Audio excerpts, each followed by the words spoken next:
Hey there, I'm Dan Chambers, and this is 10-Minute Bible Bites, the vidcast that unpacks God's Word 10 minutes at a time. Thank you so much for coming and studying the Bible with me. We are unpacking Matthew chapter 24, and this is episode number 6. Let's pick up where we last left off, and that would be somewhere down in the neighborhood of verse 13 and 14 of Matthew chapter 24. We are looking at the first part of Jesus' answer to the apostles' questions, the disciples' questions that they asked in verse 2. In verse 2, of course, after Jesus drops the bomb on them in verse 2, that the temple is going to be bulldozed. In verse 3, they said, when is this going to happen? And what are going to be the signs of your coming to the end of the age? They think they're asking about one event, but in reality, there's going to be 2 events, and those questions apply to. The first one, when these things going to be, about the destruction of the temple, he's going to answer that first. Then the question about his coming in the end of the age, he's going to answer that second. We talked about the transition text in verse 36, the time text in verse 34, and we saw in verse 34 that Jesus says all these things, everything that he has said preceding verse 34 is going to take place during that generation. And so we started looking at chapter 24 where he said, listen, don't be easily shaken by things that normally shake people, like wars and rumors of wars and famines and earthquakes and all that stuff. That doesn't mean the end is near. And when he's talking about the end, again, don't forget the time text. This is talking about the destruction of the temple. Then verse 13, but the one who endures to the end will be saved. Again, contextually, he's talking about the destruction of Jerusalem and the temple. And now he's going to give an approximate sign. There is going to be an approximate sign. Now, when it comes to the destruction of the temple, now, we looked at the transition text, verse 36, and when it comes to the question of when he's coming back, he says, nobody knows that. I can't give you any signs. We'll talk more about that later. But as far as the first thing that they asked about the destruction of the temple, he can give them signs. He's going to first give them this approximate sign, then he's going to give them a specific sign. The approximate sign is in verse 14. In fact, if again you've got your space in your margin there, and I hope that you do or will soon, that beside verse 14 you will write the words approximate sign or approx sign as I've written it in mine. This is an approximate sign. He says, this gospel of the kingdom shall be preached in the whole world as a testimony to all the nations, and then the end will come. Okay, he's mentioned the end 3 times. He's mentioned the end in verse 14, the end in verse 13, and the end in verse 6. By the way, in my Bible, I've circled or blocked the end in all of those verses, and I've connected them with a line. So, and remember what section of Matthew chapter 24 he's discussing the end in. And this is the section where he's dealing about the end of the temple and the end of Jerusalem. So he says the gospel has to be preached to the whole world, and then the end will come. And so the approximate sign, he's saying to his disciples, listen, it's not going to happen tomorrow. Some things still have to happen before Jerusalem and the temple is destroyed. One of the things that's got to happen is that the gospel is going to be preached. The good news is going to preach, and it's going to be preached throughout the known world. And so we see that actually happen. Just kind of hold your place here. I've jotted this down, by the way, in verse 14 in the margin by my verse 14 where I've written approximate sign.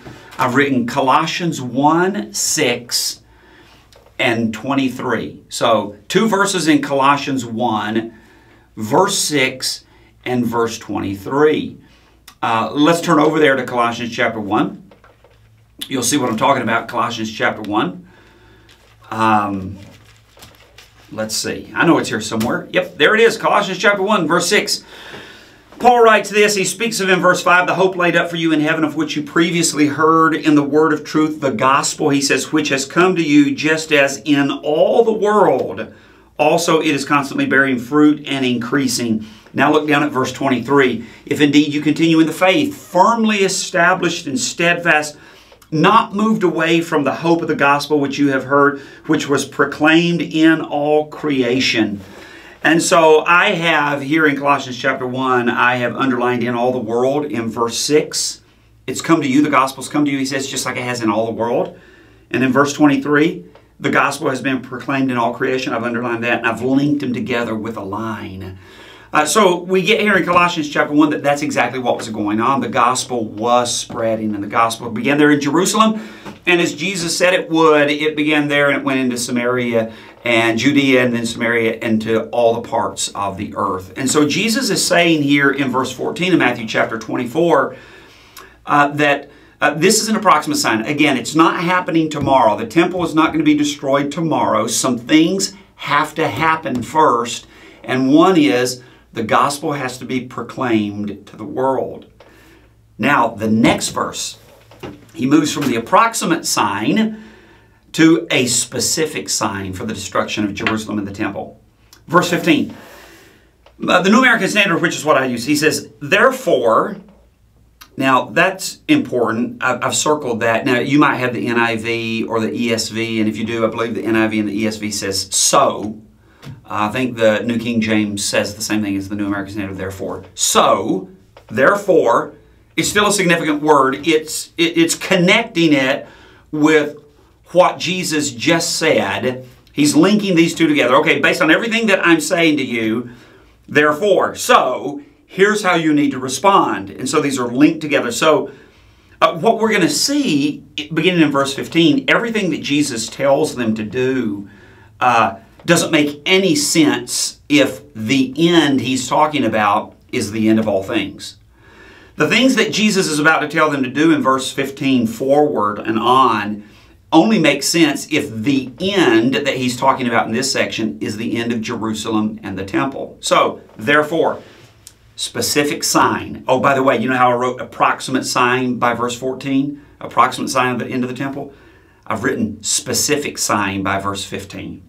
Therefore, when you see the abomination of desolation, which was spoken through the prophet, Daniel the prophet, standing in the holy place, let the reader understand, then those who are in Judea must flee to the mountains.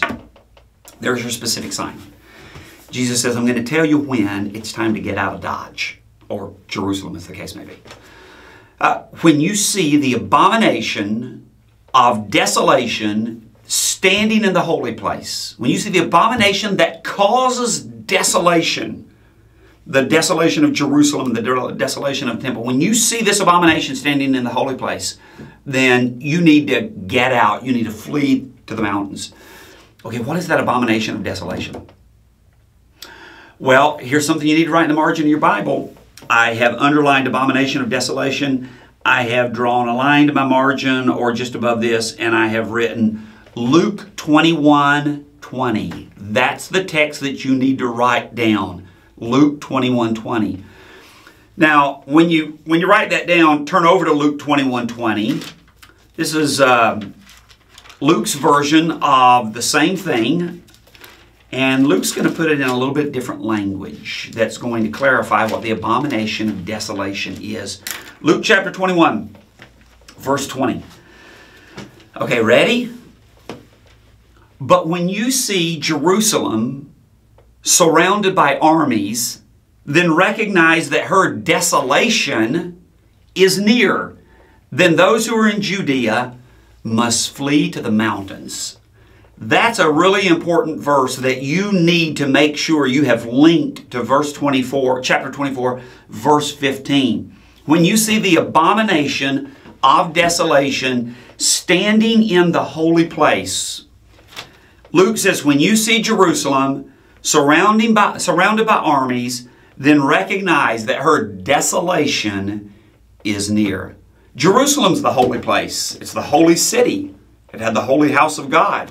As we've been saying, it was the place, and as we said earlier at the beginning of our study, it's the place where God chose to present Himself in His special revealed presence to dwell among His Old Testament community.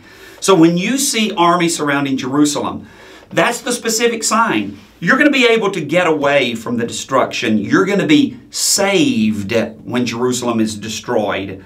When the end comes, you're going to be able to avoid it if you'll listen to me. Now, it's not going to happen tomorrow. The gospel has to be preached into the world. But when you see armies surrounding Jerusalem, the end is near. Then you need to flee to the mountains. Okay, that brings us to verse 15, where we're going to talk about some of these instructions that Jesus gives His disciples for when they see armies surrounding Jerusalem.